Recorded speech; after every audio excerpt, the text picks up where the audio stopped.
Matetika tranga ny lozam-pifamoivoizana eny amin'ny tanàna na Tsofinondry Sabotsynamena eny andrasan'ny ny fandraisana andraikitra ny tompona andraikitra amin'ny fametrahana ireo karazana takela-pamantarana na ihany koa ny casseur de vitesse entina hisorohana ny loza.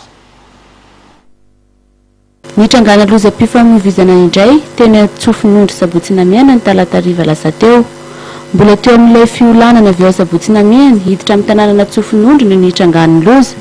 Fiara 4x4 no nifatratra tany amin'ny fiara camion iray, ilay voalohany moa dia avy any atsimo ianavaratra.